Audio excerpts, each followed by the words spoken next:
रामलिङ्गप्रतिष्ठा च वैवाहिककृतं तथा तटाकादि च सन्तानम् एकबिल्वं शिवार्पणम्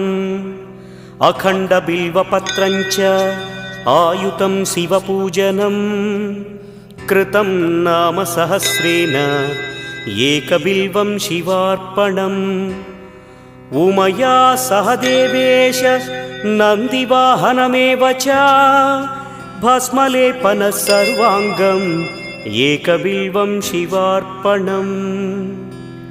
सालग्रामेषु विप्राणां तटाकं दशकूपयोः यज्ञकोटिसहस्रस्य एकबिल्वं शिवार्पणम्